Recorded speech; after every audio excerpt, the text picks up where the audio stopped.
Hello students, today our topic is drugs and alcohol abuse.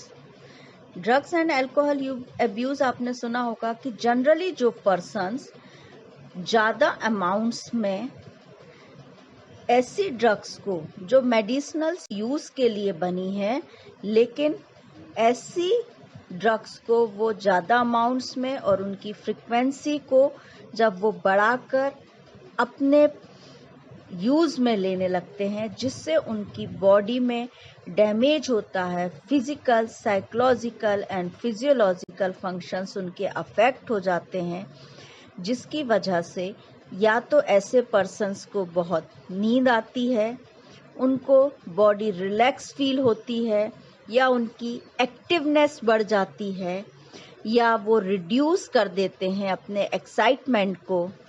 साथ ही साथ वो उनका नर्वस सिस्टम भी स्टिमुलेट होता है। ये सब कॉमन कैरेक्टरिस्टिक्स हैं जो ड्रग्स या अल्कोहल अब्यूज की वजह से हमको देखने मिलते हैं। नेक्स्ट है kinds of drugs. The drugs which are commonly abused are number 1 opioids. इसके एग्जाम्पल हैं मॉर्फिन्स एंड हेरोइन।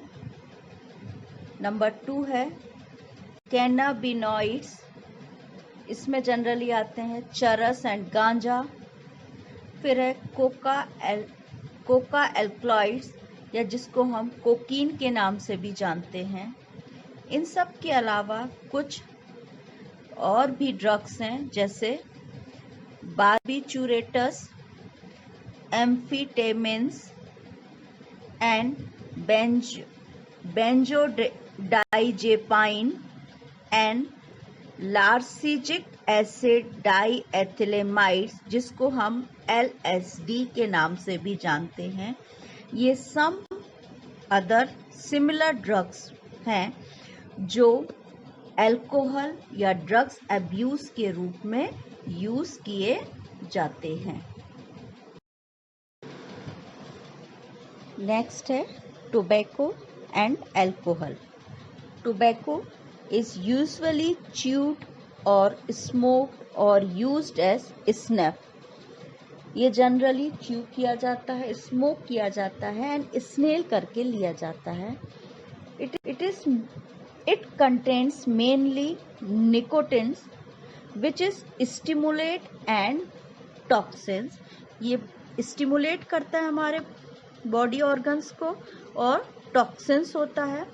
निकोटिन्स जो होता है एड्रिनल ग्लैंड को स्टिमुलेट करता है, जिससे एड्रेनालाइन एंड नॉन एड्रेनालाइन जो हार्मोन्स होते हैं वो रिलीज होते हैं, और which rise blood pressure and increase heart rate, जो हमारे ब्लड प्रेशर को और हार्ट रेट को बढ़ा देते हैं।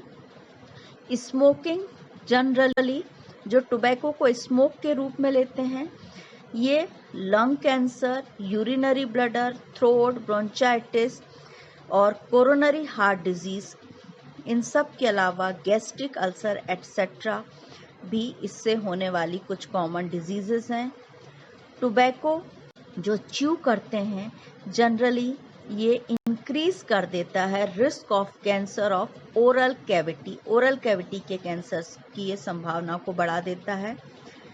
इन सब के अलावा स्मोकिंग ये कार्बन मोनोऑक्साइड कंटेन होता है, हमारे ब्लड में इंक्रीज कर देता है, जिसकी वजह से रिड्यूस हो जाता है concentration of heme bound oxygen, जिसकी वजह से ऑक्सीजन डेफिशिएंसी आ जाती है हमारी बॉडी में।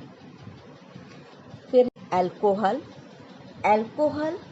इज अ डिप्रेसेंट, जो हमारे वाइटल फंक्शन को स्लो कर देता है।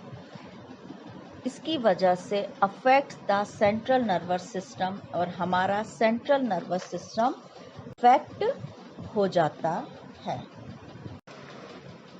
Next is adolescence is a period, वो पीरियड होता है जिसमें रैपिड ग्रोथ एंड डेवलपमेंट होता है। किस तरीके का डेवलपमेंट होता है? Physical, mental and psychological development of an individual. और adolescence period generally 12 to 18 years को बोला गया है। एडोलसेंस जो होता है वो एक ब्रिज होता है चाइल्डहुड और एडल्टहुड के बीच का, जिसमें इंडिविजुअल्स में several biological and behavioural changes देखने हमको मिलते हैं।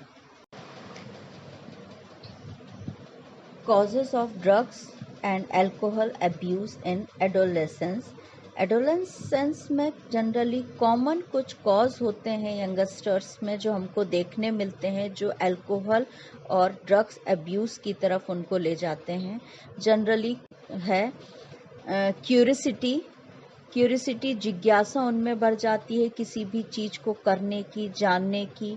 नीड फॉर एडवेंचर, एक्सपेरिमेंटल हो जाते हैं वो। इसके अलावा एक्साइटमेंट होता है और इसके अलावा स्ट्रेस में कई बार, या प्रेशर में, पीयर प्रेशर में, या फिर अनस्टेबल या अनसपोर्टेड फैमिली की वजह से भी वो अल्कोहल और ड्रग्स की तरफ अपने को ले जाते हैं। इन सब के अलावा टेलीविज़न, मूवीज़, न्यूज़पेपर, इंटरनेट में भी वो यदि इस टाइप के ऐड वगैरह देखते हैं जिससे उनको करने की, ड्रग्स को लेने की, अल्कोहल को यूज़ करने की क्यूरियोसिटी उनमें बढ़ जाती है।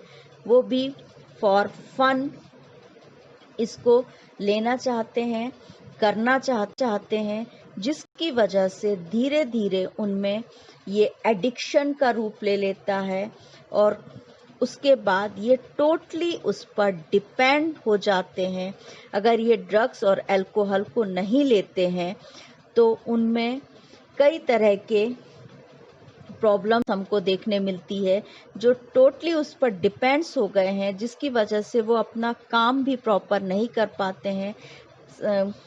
और ये ड्रग्स और उसके इफ़ेक्ट्स जो हमको देखने मिलते हैं बहुत ज़्यादा, ये बिहेवियर में उनमें चेंजेस हो जाता है, सोसाइटी में चेंजेस हो जाते हैं, फैमिली में वो अपने आप को प्रॉपर एडजस्ट नहीं कर पाते हैं। इन सब के अलावा कुछ डिजीज़ भी उनमें हो जाती हैं, जैसे हार्ट फेल हो जाता है, रेस्पिरेटरी प्रॉब्लम्स हो जाते हैं।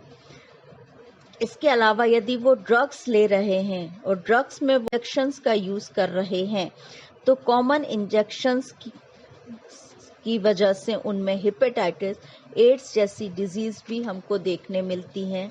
इनके अलावा उनका नर्वस सिस्टम डैमेज हो जाता है, लिवर सिरोसिस देखने मिलता है जिसमें उनका लिवर डैमेज हो जाता है। ये सब हैवी ड्रिंक की वजह से या फिर जो ड्रग्स वो ले रहे हैं उसकी वजह से ये सब कॉमन कॉजेस, सिम्टम्स हमको उनमें देखने मिलते हैं।